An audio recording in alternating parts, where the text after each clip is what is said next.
তপ্ত সরোবরে লিখেছেন তেজস্মিতা মুর্তজা। পর্ব সংখ্যা ৮। ফারজাদের ফ্ল্যাটে পুলিশের ছোটখাটো ভিড় জমেছে। বসার ঘরের এক পাশে চেয়ার পেতে গম্ভীর মুখে বসে আছেন সিনিয়র এএসপি মহোদয় রুহুল আমিন সাহেব। দুজন ইন্সপেক্টর দাঁড়িয়ে আছেন পাশেই। আলামিনকে রাখা হয়েছিল যে রুমটায়, সেখানে আরো দুজন কর্মী ঘরটা পর্যবেক্ষণ করছেন ঘুরে ফিরে। দিজা নিজের রুমের দরজায় সম্মুখে দাঁড়িয়ে তাকিয়ে আছে ফারজাদের দিকে। রুহুল সাহেব বেশ কিছুক্ষণ সময় নিয়ে রয়ে সয়ে প্রশ্ন করলেন, বাড়ি কেন গিয়েছিলে? ফারজাদ চোখ তুলে তাকালো, তবে কোনো জবাব দিল না। তাকে দেখে ঠিক বোঝা যাচ্ছে না আসলে তার ভেতরে চলছে কি। নির্বিকার জড়বস্তুর ন্যায় স্থবির মুখভঙ্গি। রুহুল সাহেব আবারও কিছু বলবেন তার আগেই ফারজাদ বলে উঠল, আমি যথাযথ পাহারার ব্যবস্থা করেছিলাম, স্যার। রুহুল সাহেবের চেহারা দেখে স্পষ্ট বোঝা গেল তিনি মোটেই সন্তুষ্ট নন ফারজাদের জবাবে। কিছুক্ষণ ফারজাদের দিকে তাকিয়ে থেকে বলল, তোমাকে দেখে এমন ইরিসপন্সিবল মনে হয়েছিল না আমার। ফারজাদ চোখটা চেপে বুজে নিয়ে ঘাড় ঘুরিয়ে গুমোট এক শ্বাস নিল। বলতে চাইছে না যেন, তবুও বলল আস্তে করে, সরি স্যার। কেন গেছিলে বাড়ি? জরুরি ছিল। ভ্রুকুটি করে তাকালেন রুহুল সাহেব ফারজাদের দিকে। কতটা দুঃসাহস বুকে সঞ্চিত থাকলে সিনিয়রের সামনে এভাবে এমন সংক্ষিপ্ত জবাবে অশিষ্টতা প্রকাশ করা যায়? এমন কিসের জরুরি ছিল? যখন জরুরি ছিল তো সাসপেক্টকে তাদের হাতে তুলে দিয়ে যেতে পারতো না? ঘরে বন্দি রেখে এভাবে? স্যার, দায়িত্বটা শুধু আমার একার ছিল না। ওকে ঘরে রেখেছিলাম, তার পেছনে যথাযথ কারণ ছিল। এবং আপনি ব্লেম করে পরে করবেন আগে এই বলেই আগে এই বলেই চারজনের দিকে তাকালো। দাঁত চেপে ধরল। বোঝা গেল মুখে আসা বাজে ভাষাটা গিলে নিল সে। মোতায়েনকৃত চারজন পুলিশ দাঁড়িয়ে আছে মাথা নিচু করে। রুহুল আমিন সাহেব কিছুক্ষণ নিচের দিকে চেয়ে থেকে ঘাড় ঘুরিয়ে দিজার দিকে তাকালেন। ভালো করে দেখে নিয়ে ফারজাদের দিকে ফিরে বললেন, প্রফেশন এবং পজিশন অনুযায়ী যদি নিজেকে ট্রিট না করো, বরং তার পাঁচটা সাধারণ পুরুষের মতো এলিয়ে দাও নিজেকে, তবে এই প্রফেশনে টিকতে পারবে না ম্যান। তোমাকে 24 আওয়ার্স নিজের ডিউটিতে ফোকাস রাখতে হবে। তা রাখতে পেরে যদি ব্যক্তিগত জীবনে সময় দেওয়ার এনার্জি পাও, তবে তা অবশ্যই ভালো। কিন্তু ডিউটির মাঝে যেন ব্যক্তি জীবনে ইন্টারফেয়ার না করে, এটা ভুললে তোমারও চলবে না। এটা শেখানো হয়েছিল মেবি তোমাদের। ব্যক্তিগত জীবন থাকা যাবে না ব্যাপারটা এমন নয়, but duty is most important than all the things for you না it now. It can never be forgotten. স্পষ্ট, খোঁচা ও ভৎসনা। খুব সন্তর্পণে ফারজাদকে আরেকবার কাণ্ড ও দায়িত্বজ্ঞানহীন আখ্যায় দেওয়া হলো। ফারজাদ এবারেও শুধু নির্বিকার দাঁড়িয়ে রইল। নীরব দৃষ্টিতে রুহুল সাহেব কিছুক্ষণ ফারজাদের দিকে চেয়ে থেকে সতর্ক করার ভঙ্গিতে বললেন, বুঝতে পারছো তোমার চলাচল এখন ঠিক কতটা রিস্কি হয়ে উঠল? আইডিয়া তো আছে নিশ্চয়ই। ড্রাগ স্মাগলিংয়ের পেছনে যার তার হাত থাকে না ফারজাদ? যারা সাসপেক্টকে বের করে নিয়ে গেছে একজন এসবি অফিসারের ফ্ল্যাট থেকে, তাদের দৌড়ের তেজ একটু হলেও আন্দাজ করতে পারছো হয়তো। ফারজাদ কিছু বলল না। তিনি আবার বললেন, এবার তোমার সাসপেক্ট হয়তো মরবে অথবা তাকে আন্ডারগ্রাউন্ড করে দেওয়া হবে। তোমার জন্য এখন থেকে একটা সেকেন্ডও সেফ নয়। যারা তোমার 4 তলার ওপরকার ফ্ল্যাট থেকে লোক ভাগিয়ে নিয়ে যেতে পারে, তাদের কাছে ভেবে নাও তোমার জন্ম বৃত্তান্ত থেকে শুরু করে এখন হয়তো ডেথ সার্টিফিকেটও তারিখও ঠিক করা হয়ে গেছে। দিজা আঁতকে উঠল। তার বুকের ভেতর কোথাও একটা মোচড় দিল শক্ত করে। তার জন্যই হয়েছে এসব, সে বেশ বুঝতে পারছে। তার মানে এই ঘরে একজন সন্দেহভাজনকে আটকে রেখে ফারজাদ তার জন্য ছুটে গেছিল কুমিল্লায়। মাথাটা নিচু করে নিল আরো খানিকটা। রুহুল সাহেব ডাকলেন ফারজাদকে। শোনো ফারজাদ, যত তাড়াতাড়ি সম্ভব ফ্ল্যাট ফাঁকা করো, অন্য কোথাও শিফট হও। কালকের রাতটা তোমার কতটা রিস্কে কেটেছে বুঝতে পারছো নিশ্চয়ই। আমি তোমার নতুন ঠিকানায় কিছু পুলিশ মোতায়েন করছি। ফারজাদ খুব হাসি পেল। সে তা নিয়ন্ত্রণ করার চেষ্টা করেও পারল না। চট করে উপহাসের হাসি হেসে বলল, থামলেন রুহুল আমিন সাহেব। একটু সভ্যতার ছিটেফোঁটা নেই এর মাঝে। কড়া চোখে তাকালেন ফারজাদের দিকে। ফারজাদ তা একদম উপেক্ষা করে মজার ছলে বলল, এত বড় ক্ষতি আমার করবেন না স্যার। আমি এখান থেকে শিফট হব, তা কালপ্রিটেরা জানতে পারবে না এবং কোনো ক্ষতি করতে পারবে না যতক্ষণ না আপনাদের পুলিশ আমার নিরাপত্তার দায়িত্বে থাকবে। তারা নিজেদের কর্তব্যে একটু বেশি অ্যাক্টিভ তো sir. I salute to all of them sir. You know, আমার ফ্ল্যাটে তালা ভাঙা হয়নি, কোনো রকম উলটপালটের চিহ্ন নেই, একটু টোকাও পড়েনি কোথাও। কতটা আলগোছে কাজ সারলে পুরো রাত সকালে কেটেছে। তালা খোলার আগে অবধি আমি টের পাইনি পাশের ঘর থেকে একটা আস্ত মানুষ বাতাসের সংস্পর্শে বিক্রিয়া করে কর্পূরের পরিণত হয়ে উড়ে গেছে। কি ভাবছেন অসম্ভব এই বিক্রিয়া? Sir come on.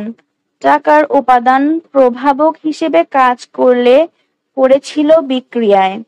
স্পষ্ট তাচ্ছিল্য ফারজাদের কথায়। সে বেশ মজা নিয়ে বলছে কথাগুলো। একটু থেমে আবার বলল, বিক্রিয়ার প্রক্রিয়া ছিল এমন, হাত ধরে তাদেরকে আমার ফ্ল্যাটে আনা হয়েছে, আস্তে করে চাবি ঘুরিয়ে দরজা খুলে দেওয়া হয়েছে। তারা সহিসালামতে সাসপেক্টকে বের করে নিয়ে চলে গেছে।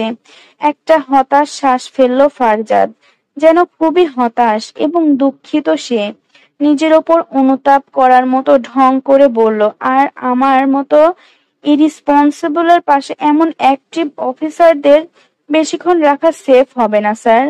আমার হিংসা প্রচুর। কখন জানি এদের কর্তব্যপরায়ণতা ঈর্ষান্বিত হয়ে 4টা বুলেট ইউজ হয়ে যাবে। এরকম নিরাপত্তাদাতার আমার আশেপাশে না থাকলে আরো সেফ আমি তো অবশ্যই। না থাকলে তারাও সেফ, আমি তো অবশ্যই। শীতল স্বরে কথাগুলো বলে থামলো ফারজাদ। 4জন ঘামছে, খুব হাঁসফাঁস করছে নিজেদের জায়গায় দাঁড়িয়ে। রুহুল সাহেব থতমত খেয়ে গেছেন। কি বলছে ফারজাদ? থমকে বলতে চাইলেন কথাগুলো, কোনো প্রমাণ আছে তোমার কাছে? বললেন না, এই ছেলে ভয়ানক, তার কথাগুলো ভুল নেই। রক্ষক ভক্ষক না হয়ে উঠলে এমন ঘটনা এত স্মুথলি করে বেরিয়ে যাওয়া সম্ভব নয়। কিছুক্ষণ কোনো কথা বলতে পারলেন না তিনি। চেয়ে রইলেন ফারজাদের দিকে। 4জন বারবার নিজেদের কপাল, গলা, থুতনি, হাত বোলাচ্ছে। চঞ্চল চোখের চাহনি। রুহুল সাহেব তাকালেন ওদের দিকে। কিছু বলতে যাবেন, ফারজাদ বিরক্তিতে করে উঠলেন। স্যার, এটা আমার ফ্ল্যাট, ব্যক্তিগত জীবনে বসবাসের জায়গা। আপনারা আমাদের বোঝাপড়া এজেন্সিতে অথবা বাইরে গিয়ে করুন। আমি খুব ক্লান্ত, নতুন বিয়ে করেছি, বুঝতেই পারছেন। রুহুল সাহেব ফুঁসে উঠলেন। বোঝাপড়া মানে? Don't forget it. You are speak in front of your senior. Speak carefully and with civilization. Farzad দুপাশে ঘাড় দুলালো। খুব অভাব স্যার। আমার ভেতরে সিভিলাইজেশনের খুব অভাব। Don't get hyper sir. আপনার ডিপ্লয় করা অফিসারদের খেলা দেখে আমি নিজেই হাইপার হয়ে গেছি। এই উত্তেজনা দূর করতে আমাকে আর্জেন্টলি ব্যক্তিগত জীবনে ফিরতে হবে। ফারজাদের ঠান্ডা খোঁচায় রুহুল সাহেব সরু দৃষ্টি মেলে চেয়ে রইলেন ফারজাদের দিকে। ফারজাদ দায়সারা ভঙ্গিতে বলল, আমার যা দায়িত্ব ছিল আমি অবভিয়াসলি প্রপার অবজার্ভ করেছি। এখন আপনার অফিসাররা কাগজ দেখে জিভ বের করে শ্বাস নিলে, certainly it's not my concern. In that case, I have to resign from this incident. Ruhul সাহেব উঠে দাঁড়ালেন, বোঝানোর মতো করে বললেন, ফারজাদ, ওরা যা করেছে তার সাজা ওরা পাবে। তার জন্য তোমাকে নিজের ডিউটি থেকে ইস্তফা দেওয়ার অনুমতি আমি দেইনি। কথা কেড়ে নিল Farzad. Okay, I will continue my job. আপনি সাসপেক্টকে খুঁজে এনে আমায় কল করবেন। আমি ইনস্ট্যান্ট পৌঁছে যাব আমার কর্মে। এটা কি ধরনের ধৃষ্টতা ফারজাদ? ডিউটি এটা তোমার, আবারও নেমে পড়ো কাজে, খোঁজ লাগাও। এটা প্রথমবার নয় যে তোমার সাসপেক্ট বা ক্রিমিনাল আমার হাত থেকে ছুটে গেছে। ফারজাদ আর চোখে তাকালো চারজনের দিকে। জি জি, নিশ্চয়ই আগেও ছুটে গেছে। সচরাচর ছোটাছুটি করতে থাকে সব সাসপেক্টরা, তবে কারো লেজ নাড়ানিতে নয় সব সময়। কথাটা বলে তেসরা চোখে পুলিশ চারজনের শাড়ির দিকে তাকালো। এরপর থামলো একটু সে। তাকে দেখতে খুব রিল্যাক্স লাগছে। কথার ভঙ্গিমায় দুষ্টু উগ্রতা দৃশ্যমান। তাচ্ছিল্যের হাসি ফুটে আছে ঠোঁটের কোণে। অস্পষ্টভাবে এবার দায়িত্ববোধ দেখানোর মতো কৃত্রিম ভঙ্গি করে চুলে হাত চালাতে চালাতে বলল, আমি ডিউটিতে ফিরবো স্যার, কন্ডিশন এদেরকে দেওয়া লেজ সোজা করার থেরাপি যদি আমার মন মতো হয়, মানে ভালো লাগে, ততদিন আমি আমার ব্যক্তিগত জীবনে একটু সেটেল হই স্যার। আপনার অফিসারেরা যে চোখা বাঁশের মাথা আমার পেছনে ঠেলে দিয়েছে তা সামাল দিতে জান প্রাণের লড়াই চালাতেই হবে। Minimum pray for me. আর একটা অ্যাসিস্ট্যান্ট ব্যবস্থা করুন আমার জন্য। একা হ্যান্ডেল করতে একটু চাপ পেতে হচ্ছে। সিলেক্ট করার আগে একটু থাপড়ে থুপড়ে বাজিয়ে নেবেন, ভেতরে যেন কোনো ফাঁপা না থাকে। রুহুল সাহেব দীর্ঘশ্বাস ফেলে ইন্সপেক্টর বাবুলকে ইশারায় করলেন ওদের নিয়ে যেতে। বিকেল হয়ে আসছে, আসরের আজানের সময় হয়ে এলো। দিজা বারান্দা থেকে রুমে এলো ফারজাদের ডাকে। ফোনটা কান থেকে নামিয়ে রাখলো ফারজাদ। দিজা এসে দাঁড়ালো ফারজাদের সামনে। বিছানার সাথে বালিশটা খাড়া করে রেখে তাতে হেলান দিয়ে আধশোয়া হয়ে বসে আছে ফারজাদ।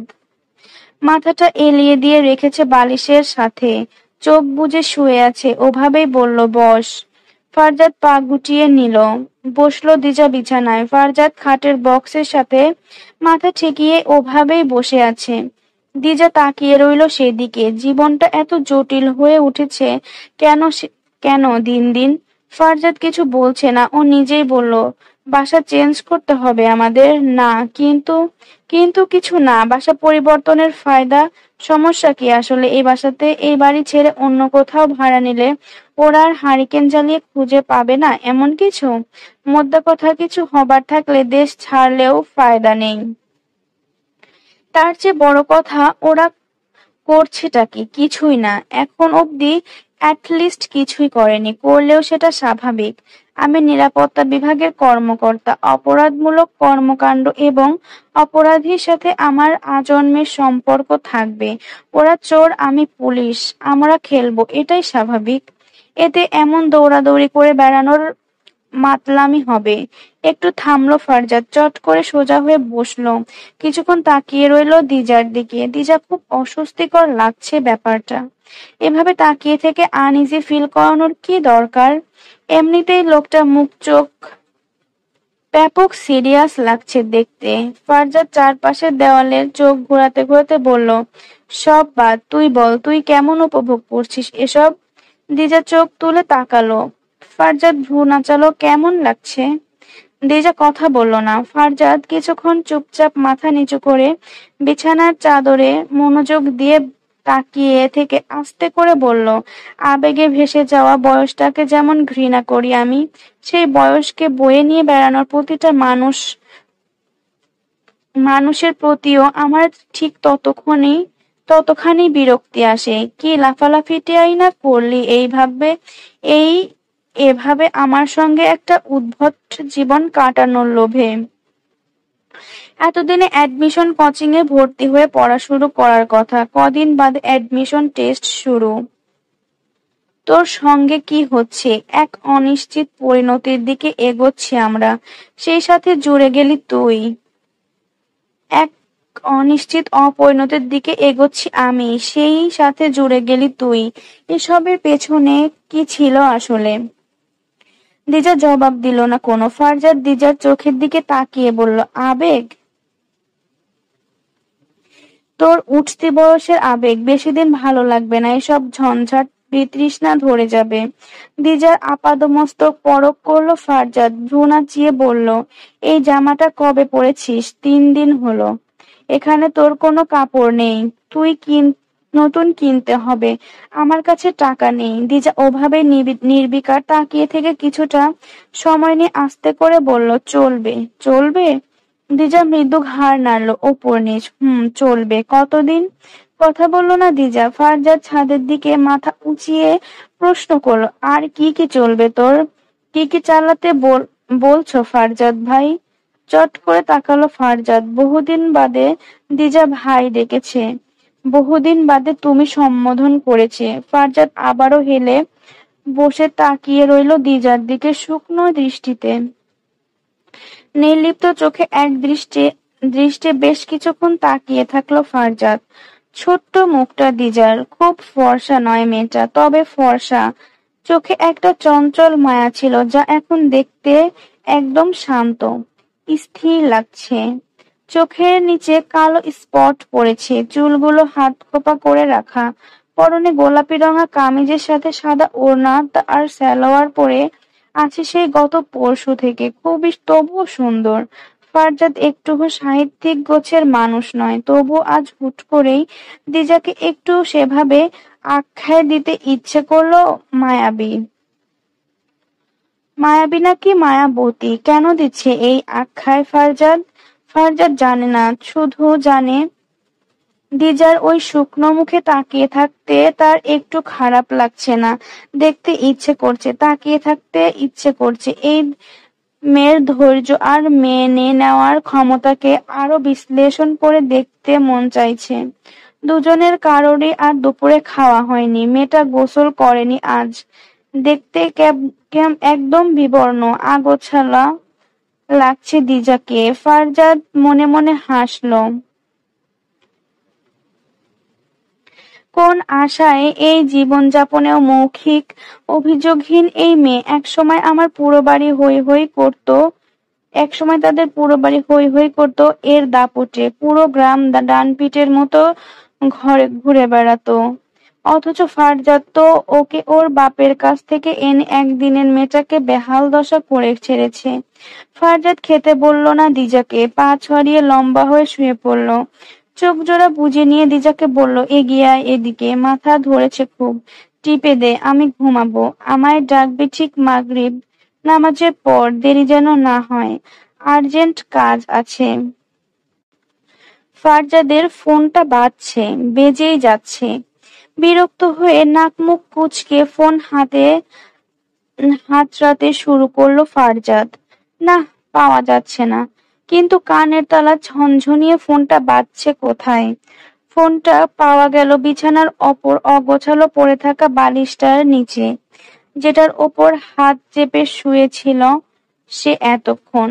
কিছুক্ষণ নির্বিকার চেয়ে রইল ফোনের স্ক্রিনে। কলটা কেটে গেল, আবার এলো ফুপুর নাম্বার। লম্বা এক শ্বাস নিয়ে কল রিসিভ করে কানে ধরলো।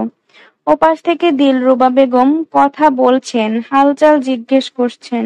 এক পর্যায়ে বললেন, কথা বলতেছিস না কেন আব্বা?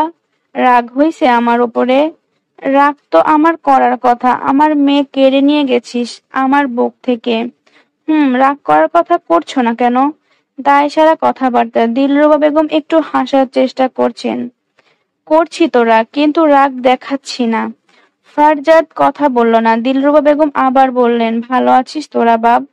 ফারজাদ সে জবাব না দিয়ে উল্টো প্রশ্ন করলো, তুমি ভালো আছো? ভারী নিঃশ্বাসের শব্দ শুনতে পেল ফারজাদ। ফারজাদের আক্কেল জ্ঞান কম তো অনিষ্কার্য, নিজের স্বভাবে অনুযায়ী অবাঞ্ছিত এক প্রশ্ন করলো, তুমি কি কাঁদছো ফুপু? ভেজা গলায় ফুপু বললেন, ফুপু কাঁদবো কেন? সেটাই, কাঁদার কোনো কারণ দেখছি না। দীর্ঘশ্বাস ফেললেন দিলরুবা বেগম। গতকাল থেকে কতবার কল দিলাম, রিসিভ করিস নাই তুই। ফারজাদ, আজ করেছি তো। দিলরুবা বেগম হতাশ শ্বাস ফেললেন। কিছু মানুষ জীবনে বদলাবে না, তার মধ্যে ফারজাদ ভালো নাম করবে না বদলানোর মানুষ হিসেবে আস্তে করে বললেন, আমার পাগলিটা কি করতেছে, ওর কাছে দিবি একটু? ফারজাদ উঠে বসলো। এবার নজর থামলো তার। একদম পুচকে বাচ্চার মতো করে হাত পা গুটিয়ে হাঁটু জড়িয়ে থুতনিতে ঠেকানো জোগাড় করে তার পায়ের কাছে শুয়ে আছে দিজা। বালিশ নেই মাথার নিচে, মুখটা তেলতেলে হয়ে আছে, চুলগুলো উস্কো খুস্কো, ছড়িয়ে ছিটিয়ে আছে মুখ গলা সমেত। ওড়নাটা এলোমেলো হয়ে কাঁধের এক পাশে পড়ে আছে। ফারজাদ চট করে ঘাড় ঘুরিয়ে চোখ সরিয়ে নিয়ে বিক্ষিপ্ত শ্বাস ফেললো দুটো। আস্তে করে বলল, ঘুমাচ্ছে? বলো তো ডেকে দেই। কেন জানি ডাকতে ইচ্ছে করছে না ফারজাদের। কি আদুরে ভঙ্গিতে শুয়ে আছে। তার উপর সারা রাত ঘুমায়নি, সকালে জোর করে টেনে তুলেছে। এরপর থেকে আরেক কেলেঙ্কারি বেঁধেছিল, তবুও ডাকতে হলো। দিজা কপাল চেপে ধরে উঠে বসলো, নাক মুখ জড়িয়ে। বোঝা যাচ্ছে মাথা ব্যথা করছে হয়তো তার। ফারজাদ কল কেটে দিয়েছিল, আবার কল করলো ফুপুর নম্বরে। দিজার দিকে এগিয়ে দিয়ে বলল, তোর আম্মা কথা বলবে। দিজা সপ্রতিভ হলো, হুট করে সোজা হয়ে বসলো। ফারজাদ উঠে গেল বিছানা থেকে। মাগরিব নামাজ শেষ হয়ে আরো বেশ কিছুটা সময় কেটে গেছে। ঈশার আজানের সময় হয়ে আসছে। ফারজাদ বাথরুমে ঢুকলো। দিজার কণ্ঠ পেয়ে দিলরুবা বেগম ডুকরে উঠলেন। মা তো। দিজা কিছু বলছে না, ফোন কানে চেপে ধরে নিশ্চুপ বসে আছে। কেমন আছিস পাখি? তুমি কেমন আছো আম্মু? তোরা কেউ নিজেদের খোঁজ দিচ্ছিস না কেন? খালি আমারে জিজ্ঞাস কেন কেমন আছি? কেমন থাকা যায়? আমি কেমন থাকতে পারি এ অবস্থায়? তোরা একজনও তো বললি না তোরা কেমন আছিস। সব এড়িয়ে ছোট ভাইয়ের খোঁজ করলো দিজা। দিহান ভালো আছে? আছে। খাইছিস দুপুরে? তুমি রান্না করছিলি তুই? অকপট মিথ্যাচার করে দিল। না, ফারজাদ করেছিল। আম্মার ওপর রেগে আছিস ময়না? কিসের রাগ আম্মা? কাঁদছো কেন? কি হয়েছে কাদার মতো আশ্চর্য? তোমরাও তো তাড়িয়ে দিচ্ছিলে, আমিও চলেই এসেছি। শুধু যা হয়েছে আমি আমার চাওয়ার মানুষটার পেছনে বেরিয়ে এসেছি। যাওয়ার তো ছিলই, তাই না? পাঠাচ্ছিলে তো অন্য কোথাও, এমন তো না জোর করে পালিয়েছি। তোমরা আর রাখতে চাইছিলে না, পড়াতে চাইছিলে না। মান সম্মানের ভয়, সমাজ, পাড়া, ছেলে বাড়ির লোক, বহুত সমস্যা। মেয়ের বাপ মায়ের এত সমস্যার ঝাড় বিদায় করে কাঁদাটাও কেমন যেন। ফারজাদ কি যেন বলে, অবাঞ্ছনীয়। মেয়ে হিসেবে ঠাঁই হচ্ছিল না, হয়ে গেলাম সংসারী, হয়ে অন্য ঘরের বউ।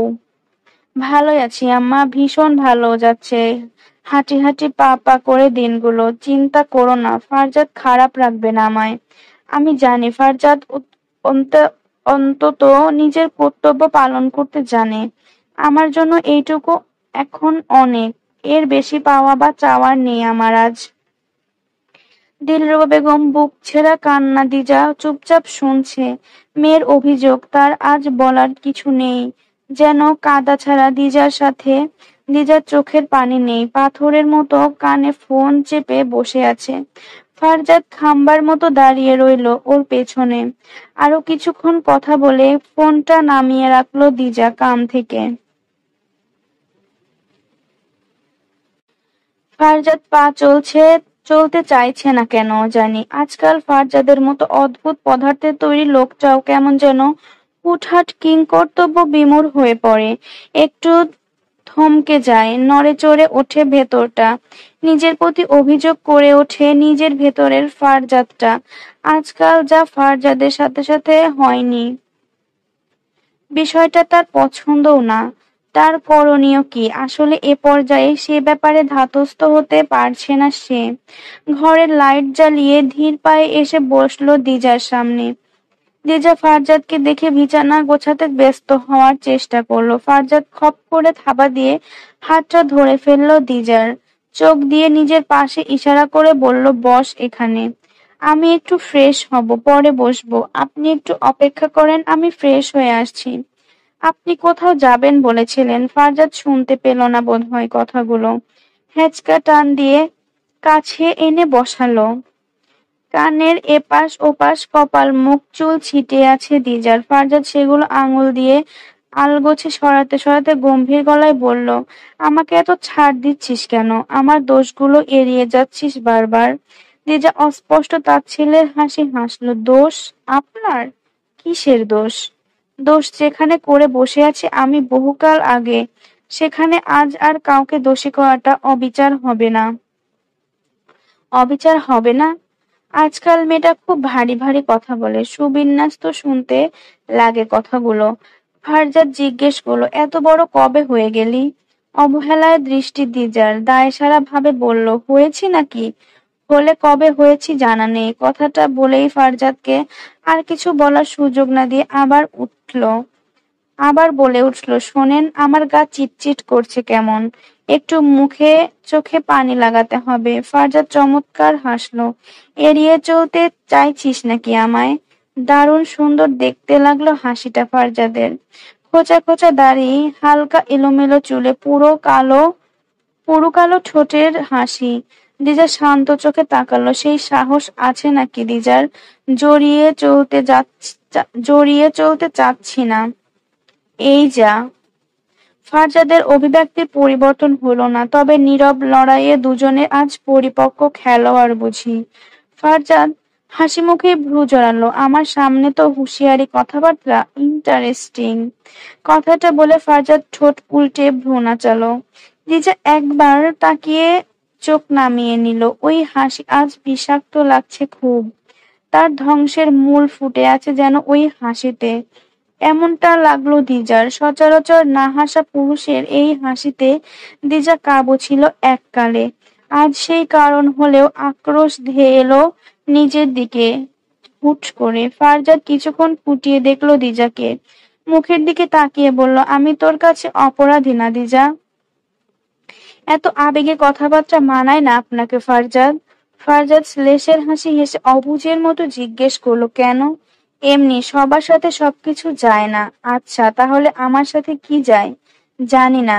এদিকে তাকা। দিজা তাকালো না, মাথাটা নুইয়ে বসে আছে। ফারজাদ অস্বস্তিকর একটা শ্বাস ফেলে হাতের আঁচলায় দিজার মুখটা তুলে নিয়ে চোখের দিকে তাকিয়ে বলল, এত বড় বড় কথা বলবি না তুই আমার সামনে। সকলের সামনে জায়েজ আছে, কিন্তু আমি তোর এরকম ভার সম্পন্ন অভিমানী রূপ কনসিডার করব না। দিজাত কথা বলল না। ফারজাদ ভেতর ভেতর অস্থির হয়ে উঠেছে। নিজেকে সামলালো না, সে তো উত্তেজিত হয় না। সে সব রকম অবস্থাকে খুব নিষ্ঠুরভাবে নিজের নির্লিপ্ততা দিয়ে নিয়ন্ত্রণ করার ক্ষমতা রাখে। তবে আজ নিজের খুব অপদার্থ আর লজ্জিত মনে হচ্ছে। এই যে মেয়েটা এনেছে, এই দুদিনে কি দিয়েছে, কি হাল করে ফেলেছে। সে এনেছিল নিজের স্বস্তির জন্য, আবার আনার পর সে তো ইচ্ছে করেই করেছে এসব। তাহলে এমন অপরাধী লাগছে কেন নিজেকে? নিজেকে বাজে ভাষায় একটা ধমক দিল, কাম ডাউন, কুল। দিজাকে ধমকে বলতে ইচ্ছে করলো তার, এই কেন এসেছিস? ধুর, এসেছিস আমার সাথে? আমি আনলেই আসতে হবে? তোর জন্য আমার শান্তি হারাম হয়ে গেছে। এত চাপ আমি নিতে পারবো না। এসব মানসিক ভারী কর্তব্যের চাপ আমি নিইনি কোনোদিন এভাবে অস্থির হতে হয়নি। কাউকে পরোয়া করিনি আমি, জানিস তো তোরা। অথচ তোর পরোয়া করতে হচ্ছে, না করার উপায় দেখছি না। আমাকে নিরুপায় মনে হচ্ছে তোর? খুব নিরুপায় হয়ে উঠেছি তাই না? কেন এরকম হচ্ছে? আমি নিরুপায়? তোকে পরোয়া না করতে পারার এই অসহ্য প্যারায় ভুগতে হচ্ছে আমায়। তুইও তো ভুগছিস। বলল না কিছু, জোরে জোরে শ্বাস ফেলল। দিজা নিশ্চুপ তাকিয়ে আছে। আসলে তার এই নির্বিকারত্বই সহ্য হচ্ছে না ফারজাদের। মেয়েটা এত ধৈর্যের আর মেনে নেওয়ার ক্ষমতা কোথায় পাচ্ছে? ফারজাদ ভুল প্রমাণিত হচ্ছে কি? শান্ত হয়ে উঠল ফারজাদ। সুখে থাকতে পারতি তুই। আমাকে বাদ দিতে পারলে চিরদিন সুখে থাকতে পারতি। আমার ফ্যাকাশে জীবনে এসে তুই চিরদিন ফ্যাকাশে তুই দিন দিন ফ্যাকাশে হয়ে যাচ্ছিস। যাবি। এটাতে এটাকে কেমন ভাবে দেখছিস? দিজা হেসে ফেলল মুচকি, যা একদম অপ্রত্যাশিত ছিল। কেন হাসলো? এই পরিস্থিতিতে হাসিটা একদম আশাতীত। তবু হাসলো কেন মেয়েটা? হাসি মুখে বেশ বুঝমতির মতো করে বলল দিজা, এত কথা বলছেন কেন আজ? ফারজাদ ভ্রুটা কুঁচকে ফেললো, ঘাড় কাত করে বলল, বেশি কথা বলছি? বলছেন, যা আপনার সাথে যাচ্ছে না। ফারজাদ দিজাকে ছেড়ে মাথাটা সামান্য নিচু করে ডান হাতের মধ্যমা আঙুলে কপালে ঘষল। মুখটা বেজায় গম্ভীর হয়ে উঠেছে তার। নাক শিউরে এদিক ওদিক তাকালো কয়েকবার, বড় করে একটা শ্বাস ফেলে একটা ঢোক গেল। তাকালো দিজার দিকে, কিছুক্ষণ তাকিয়ে রইল। এরপর আস্তে করে অদ্ভুত স্বরে অকৃত্রিম ভঙ্গিতে বলল, একটা চুমু খাবো তোর ঠোঁটে? দিজা কিছুক্ষণ কথাটাতে নিতেই পারল না। আর থমকানো চমকানো বিস্ময় কাটলই না। ফারজাদ চট করে নিজেকে সামলে নিয়ে উঠে দাঁড়ালো। এই যে এতক্ষণে কর্মকাণ্ড, ফারজাদের সবটাই অতিরিক্তই অগোছালো ছিল, যা একদমই তার সাথে যায় না। শেষ কথাটা দিজার মস্তিষ্ক বোধহয় ধরতেই পারেনি এতক্ষণে। সে থ মেরে বসে রইল। ফারজাদ এগিয়ে গেছে হ্যাঙ্গারের দিকে। ভারী কণ্ঠস্বর শোনা গেল, ফ্রেশ হয়ে আয়, বের হব। রাত 9টা পার হয়ে গেছে। শান্তিনগর রোডে সিদ্ধেশ্বরী লেনের সম্মুখ দিয়ে হাঁটছে দিজা। কি যে অস্বস্তিকর একটা ব্যাপার! কার পাল্লায় ফেলেছে আল্লাপাক! তাকে এক প্রকার ধরে বেঁধে আনা হয়েছে, কিডন্যাপিংও বলা চলে। এই জামাটা দিজা পরেছে প্রায় 3 দিন আগে গোসল করে। জড়িয়ে গেছে, কেমন নিজেরই গা চিটপিট করছে। তারপরে নাকি সে যাবে মার্কেটে। আসতে হয়েছে তাই। আজ ফারজাদকে সরাসরি পাগলের খেতাব দিয়ে দিয়েছে দিজা। লোকটার আসলে অদ্ভুত তাই না? উন্নত জাতের পাগল। একাধারে গালি দিচ্ছে আর হাঁটছে। সামনে হাঁটছে ফারজাদ, তার সাথে ইচ্ছে করে হাঁটছে না দিজা। রুচি নেই মানে ইচ্ছে নেই তার। নিজে সাহেব সেজে বেরিয়েছে, তার পাশে নিজেকে ওর ওর বাড়ির কাজের লোকের চেয়ে কম মনে হবে না নিজেকে। একা গেলেও তাও লোকে ভাববে হয়তো গরিবের মেয়ে, কিন্তু ওই সাহেবী সাজের লোকটার সাথে হাঁটলে নিশ্চিত লোকে ধারণা জন্মাবে লোকটা তার বাড়ির কাজের মেয়েটাকে সঙ্গে করে এনেছে বাজারে। কত উদার মনের মানুষ ওই লম্বু কাজের মেয়েটাকে! এমনটাই ধারণা দিজার। 15 মিনিট খানেক সময় হাঁটার পর তারা মৌচাক মার্কেটে একদম নিকটে পৌঁছালো। ফারজাদ পেছন ফিরে তাকালো। দিজা অস্বস্তিতে বুঁদ হয়ে এদিক ওদিক তাকাচ্ছে। ডাকলো ওকে দ্রুত হেঁটে কাছে আসতে। জিদ করে হাঁটার গতি আরো কমালো দিজা। কেমনটা লাগে? ফারজাদের রাগ হলো, তার চোখে সমস্যা হচ্ছে মনে হলো। আলোর সামনে গেল, মাথাটা চিনচিন করে উঠছে। পকেট থেকে চশমাটা বের করে চোখে আঁটলো। দিজার মনে হলো এবার ফারজাদকে ডাক্তার ডাক্তার লাগছে। ভদ্রলোকের ঘরের ডাক্তার ছেলে আর কি। দাপুটে পায়ে হেঁটে পেছনে এসে খপ করে চেপে ধরলো দিজার হাত। মার্কেটের ভেতর হাঁটতে আরো অস্থির লাগছে দিজার। আচ্ছা, এই লোকটা খারাপ লাগছে না? এই যে এভাবে হাত চেপে ধরে সকল ভিড় ঠেলে ওকে বাঁচিয়ে নিয়ে নিজের সঙ্গে নিয়ে হাঁটছে, খারাপ লাগছে না? নিজের পাশে বেমানান লাগছে না? মৌচাক মার্কেটের ইউরো গার্ডেনের ভেতরে ঢুকে দিজাকে নিয়ে মেয়েদের পোশাকের শোরুমে ঢোকালো ফারজাদ। 4টা পছন্দ হলো ফারজাদের, কিন্তু কিনলো 3টা। বেরিয়ে এসে এক জায়গায় দাঁড়িয়ে সামনের দিকে তাকিয়ে থেকে ডান দিকের দিজার দিকে একটু ঝুঁকে বলল, আপাতত এই দিয়েই চালিয়ে নে। খুব অভাবে আছি, হাতে বিষ খাওয়ার পয়সা নেই। ইচ্ছে করলেই ঠিক মতো আত্মহত্যাও করতে পারবো না। দিজার যেন হাসি পেল, সে হাসল না। তার রাগ হচ্ছে কেন জানি, তাই হাসতে ইচ্ছে করলো না একদম। মুখ গজগজ করে দাঁড়িয়ে রইল। ফারজাদ জিজ্ঞেস করলো, এখন কি কুমিল্লা ফিরে যাবার চিন্তা করছিস? আসলেই তোর জায়গায় আমি থাকলে এরকম বেকার স্বামীর কাছে জীবনেও থাকতাম না। মনে আছে সেদিন কত বড় বড় কথা বলেছিলাম, অথচ আজ বিশ্বাস কর এই মুহূর্তে বাস ধরে কুমিল্লা চলে যেতাম। কোনোভাবেই করতাম না এমন স্বামীর ঘর। দিজা কপাল জড়ালো। নিজে কি করতেন তা বলছেন নাকি আমাকে ইন্সপায়ার করছেন এখনই কুমিল্লা চলে যেতে? ফারজাদ তড়াক করে তাকালো, তার মুখ ভার। তা দেখেও হাসি আসছে দিজার, কিন্তু হাসলো না। এটা হাসার উপযুক্ত অবস্থা নয়। তবে ফারজাদের হালের ওপর তার দয়া না হয়ে হাসি আসছে কেন? ভালো পেঁচা কলে পড়েছে বেটা। ফারজাদ কিছুক্ষণ ওভাবেই দাঁড়িয়ে থেকে বলল, চল কোথাও বসি, আজ বাইরে খেতে ইচ্ছে করছে। বিয়ে করে থেকে বাইরে খায়নি, তাইলে এটা কোনো কথা? ২-৪ যুগ বিয়ে করেনি করেনি সংসারী হয়েছে। ২-৪ বছর বিয়ে করে সে সংসারী হয়েছে? সে বিয়ে করেছে ২ দিন হলো, তার মাঝে ১ রাত হয়েছে। সে বিয়ে করে না খেয়ে তার মাঝে ১ রাত না খেয়ে পরের দিন সকালে বাইরের খাবার খেয়ে, তারপর আর কিচ্ছু না এই অবধি। কতটা আক্কেলে জ্ঞানহীন হলে মানুষ এর পরিপ্রেক্ষিতে এমন মন্তব্য করে। দিজা ভেবে পেল না। তার মেজাজ চটে উঠল এবার। আসলে খুব কষ্টদায়ক ব্যাপার। বিয়ে করে থেকে বাইরে খাবার না খেতে পেয়ে আপনার মাথার তার কেটে গেছে। এই পোশাক, এই অবস্থায় আমি যাব মার্কেটে? আপনি যান, বাড়িতে যা খাবার আছে খেয়ে নেব আমি। বলেই হাঁটা শুরু করলো সে। হাত চেপে ধরলো ফারজাদ, চিবিয়ে বলল, আর ১ পা এগোবি তো একদম পায়ের গোড়ালি বরাবর শুট করে দিব। তোর জামার কি হয়েছে? তোর হিটলার বাপ যেসব জামা কাপড় পরিয়েছে তোকে, মাসখানেক না বদলালেও তা পরে বাইরে বের হওয়া যাবে। আমি তো কোনোরকম কোনো সমস্যা দেখছি না ড্রেসে।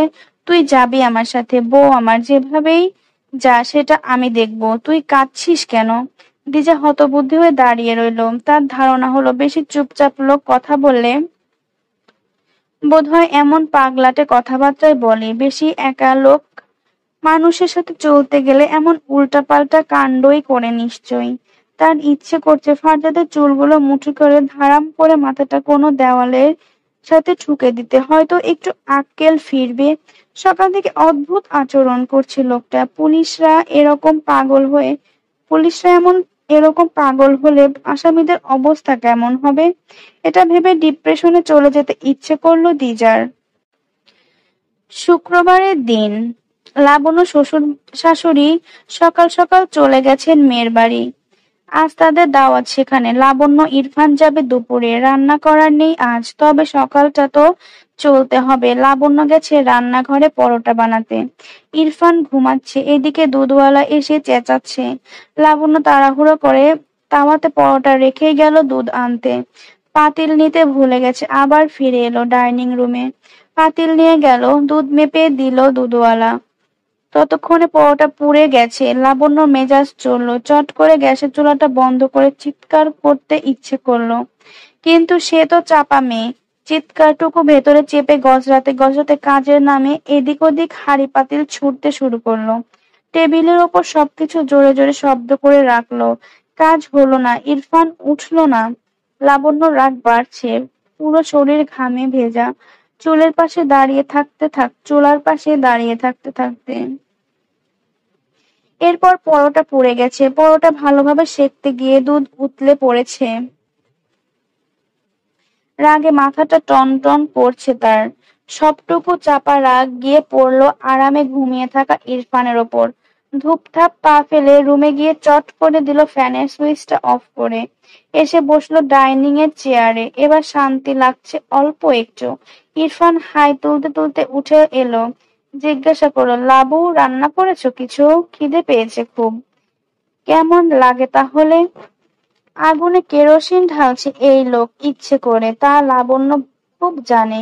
এই লোকের কি করা যায়? সে কথা বলল না। লাবণ্য এটাও জানে সে যতক্ষণ কথা বলবে না ইরফান তাকে আরো খেপাবে। এই লোক চরম হারে বজ্জাত, তবুও সে কথা বলবে না। ইরফান এসে বসলো পাশের চেয়ারে। পরোটা প্লেটে টেনে নিল, সেখানে একটা পোড়া পরোটা। সেটা দু আঙুলে চুপে উঁচু করে তুলে ধরে বলল, লাবু ঝড় বৃষ্টি হয়েছে কখন? এই পরোটাটার উপরে ভাঁজ পড়লো কখন? কি নিষ্ঠুরতার সাথে এটাকে পোড়ানো হয়েছে! দেখো পড়েছে মেঘের বাজ, অথচ দেখে মনে হচ্ছে হিটলারের পারমাণবিক বোমা নিক্ষিপ্ত হয়েছে। বেচারা নিরীহ পরোটা। লাবণ্য শক্ত মুখে আর চোখে তাকালো, তবুও কথা বলল না। ইরফান চট করে এক টুকরো পরোটা ছিঁড়ে মুখে দিল। লাবণ্য একবার কপাল নাক কুঁচকে ফেললো। ব্রাশ না করে খাচ্ছে লোকটা, ছি! তবুও কিছু বলল না। ইরফান আরাম করে খেতে খেতে বেশ রিল্যাক্সলি বলল, শুনেছি মেয়ে মানুষের মেজাজ খিটখিটে হয়ে যায় তারা প্রেগনেন্ট হলে। আমার লাবু যে কবে আমার ওপর খিটখিট করবে, ঝাড়ি মারবে, এমন একটা কথার প্রেক্ষিতে কি করা যায়? না চাইতেও গোমড়া মুখেই ঠোঁট চেপে অসহ্য ভঙ্গিতে হেসে ফেলল লাবণ্য। খেয়াল করলো ওইদিকে তাকিয়ে ইরফানও হাসছে নিজের স্বভাবসুলভ ভঙ্গিতে, মুচকি মুচকি। লাবণ্য কপট রাগে ইরফানের বাহুতে দু তিনটা কিল ঘুষি বসালো। ইরফান লাবণ্যর হাতটা ধরে ফেললো। লাবণ্য হাত ছাড়ানোর চেষ্টা করতে করতে করতে বলল, আপনার আক্কেল জ্ঞান হবে কবে? ব্রাশ না করে খাচ্ছেন। ইরফান কটাক্ষ করে বলল, এজন্যই তো মেয়েদের ব্রেইন ওজন কম। ডেন্টিস্টের পরামর্শ অনুযায়ী খাওয়ার পরে ব্রাশ করা মাস্ট। তো আমি একই কাজ আগে পরে দুইবার কেন করব? এবার একবারে খেয়ে করব। চুপচাপ বসো, আগে খেতে দাও। লাবণ্য ভ্রু কুঁচকে তাকিয়ে রয়। ইরফান আরেক টুকরা পরোটা মুখে দিতে যাবে, হাত চেপে ধরলো লাবণ্য। চোখ গরম করে তাকিয়ে বলল, ফেলুন, যান ব্রাশ করে আসুন। ব্রাশ না করে আমার বানানো পরোটা আপনি খেতে পারবেন না, ছি! আনহাইজেনিক। ইরফান দু আঙুলের মাঝ থেকে পরোটা ছেড়ে দিল। তা প্লেটে পড়লো। লাবণ্য দিকে তাকে উজ্জ্বল চোখে মুচকে হাসলো। কি যে মারাত্মক ঠেকলো সেই হাসি লাবণ্যর কাছে। এ লোকটা এমন কেন?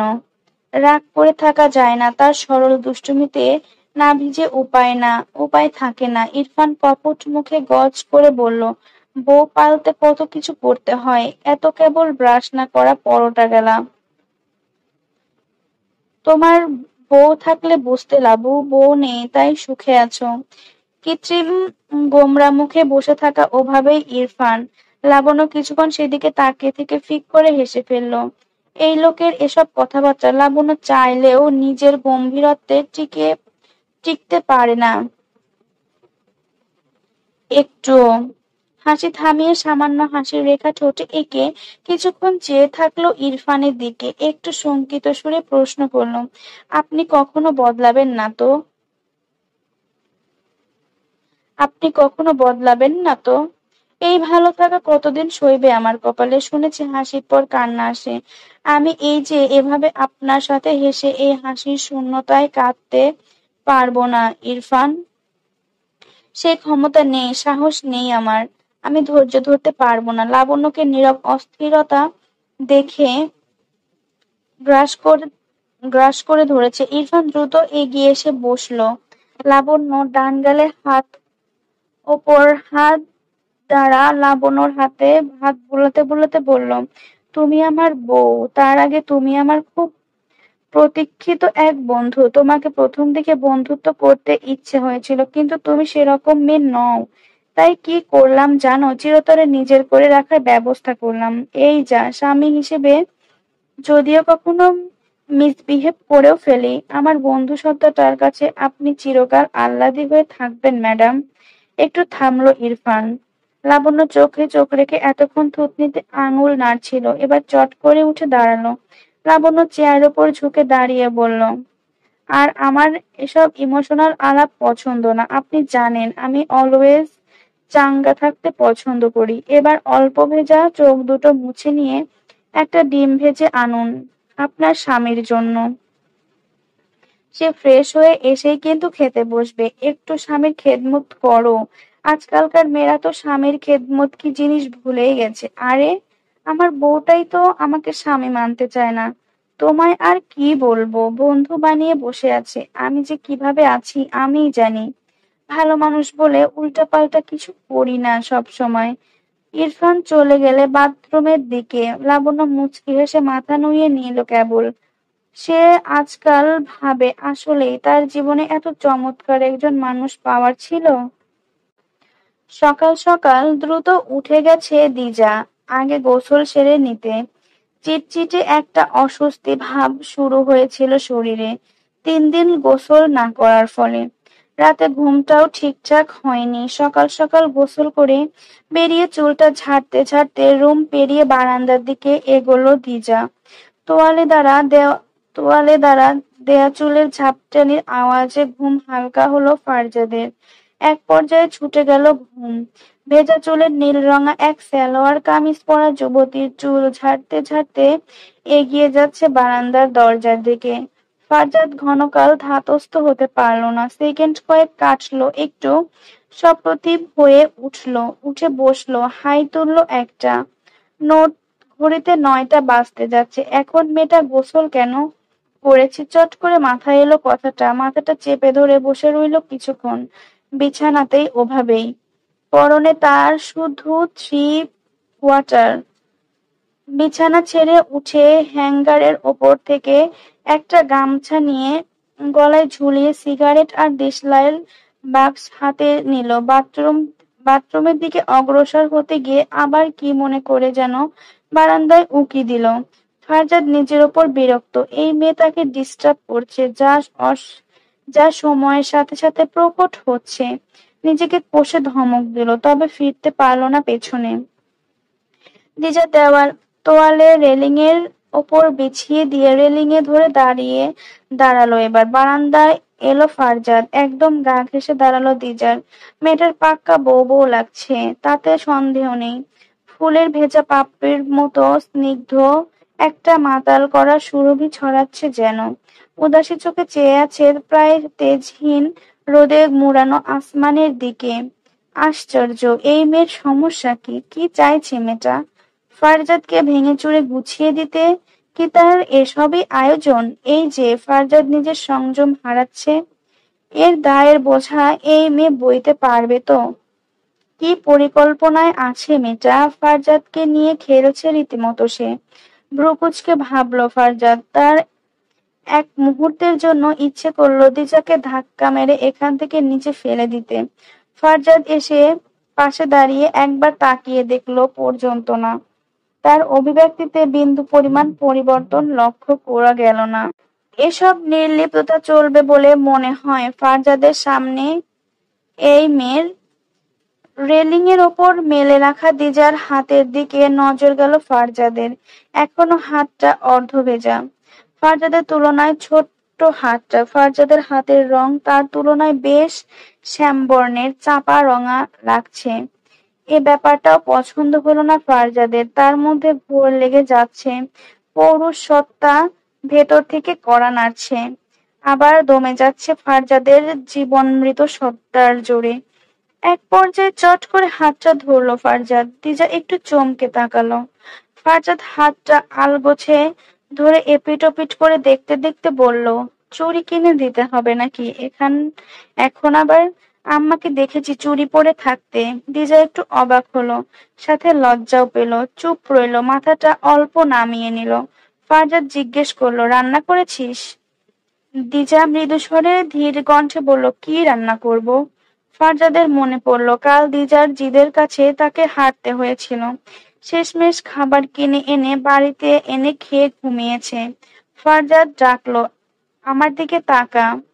দিজা কপালের চুল কানে গুজে সজল চোখে তাকালো ফারজাদের দিকে। ফারজাদ চোখে চোখ রাখলো। সে বহুবার খেয়াল করেছে সে দিজার চোখের দিকে পূর্ণ দৃষ্টি মেলে তাকালে মেয়েটার চোখ লুকায় না, বরং দিব্যি নিজের সরল চোখ দুটো ভরাট চাহনি মেলে তাকিয়ে থাকে। সে আগে কখনো কাউকে তার চোখে চোখ রেখে তাকাতে দেখেনি। আসলে ব্যাপারটা সে খেয়াল করেনি সেভাবে। প্রশ্ন করলো, ভালো আছিস আমার সঙ্গে? দিজা দৃঢ় দৃষ্টি মেলে চেয়ে থেকে জবাব দিল মৃদু স্বরে, খারাপ নেই তো। ফারজাদ কেমন করে হাসলো। তুই একমাত্র মানুষ যে অন্তত আজ অব্দি খোলামেলা অভিযোগ রাখেনি আমার ওপর। এটা আমার ঠিক হজম হচ্ছে না। কত একটু অভিযোগ, আজ খুব শুনতে ইচ্ছা করছে তোর মুখের অভিযোগ। দিজার কণ্ঠস্বর মৃদু কাঁপলো, সজল চোখে চেয়ে ধীরে স্বরে বলল, কিসের অভিযোগ করব? তোর সাথে যা যা খারাপ হয়েছে আমার জন্য। দিজা ডান পিটে মুখ ফিরিয়ে নিল, কিচ্ছু খারাপ হয়নি। ফারজাদ গম্ভীর স্বরে জিজ্ঞেস করলো, তাহলে মুখ ফিরিয়ে নিলি কেন? বলেই শ্লেষেই সঙ্গে হাসলো, আফসোস হচ্ছে তো? কেন এলি আমার সাথে? বলেছিলাম ভালো থাকতে পারবি না, সেদিন আমি না হয় রেগে গেছিলাম তাই। দিজা হঠাৎই কেমন ক্রোধান্বিত হয়ে উঠল, তাই কি? কি তাই? শুনতে চেয়েছি আমি সব? সেদিন কেন নিয়ে এসেছেন এই ফিরিস্তি শুনতে চেয়েছি? আমি জানি না, আমি এটা জানি না যে আপনি আমার ভালোবাসেন না। আমি জেনে শুনে আগুনের সাগরে ডুবেছি, ব্যাস, কথা শেষ। দিজা চলে যেতে নেয় সেখান থেকে। ফারজাদ বাহু চেপে ধরে নিজের সামনে এনে দাঁড় করালো। দিজার মুখে চাপা ক্ষোভ। ফারজাদ ভারী কণ্ঠে বলল, তুই ভালোবাসিস? কই, আমি দেখছি না তো তোর ভালোবাসা। ভালোবাসা কাকে বলে বুঝিস? ইচ্ছে করে খেপানোর চেষ্টা করলো ফারজাদ। দিজা মেনে নিল, একদম তাই। কিসের ভালোবাসা? কোনো ভালোবাসা নেই। আর না আছে অভিযোগ। কিসের অভিযোগ? আপনার ওপর। কে আপনি? কার ওপর অভিযোগ করব আমি? আপনার সঙ্গে আমার আছেই কি যে যেখানে অভিযোগ আসবে? অভিযোগ অভিমানের সম্পর্ক না আমাদের। ফারজাদ নিজের ঠোঁটে আঙুল রাখলো, চুপ, চুপ কর। এত কথা বলছিস কেন? কানের ওপর একটা ঠাস করে লাগাবো, কান গরম হয়ে যাবে। ওয়েট, তোকে বেশি প্রশ্রয় দিচ্ছি নাকি আজকাল? যা তা ব্যবহার করে যাচ্ছিস। ফারজাদ নিজেকে শান্ত করার চেষ্টা করলো। ওকে দেখলো, ওকে দখল করে ফেলেছে এই মেয়েটা। দিজা ওর জীবনের আসার পর থেকে ওর গুমুট চেনা জগৎটা কেমন অচেনা হয়ে উঠেছে। সে একা ছিল, একা থাকতে তার সবটুকু সুখ মিশে গেছে, কিন্তু এখন একা থেকেও সে একাকিত্বের ঠিক উপভোগ করতে পারে না।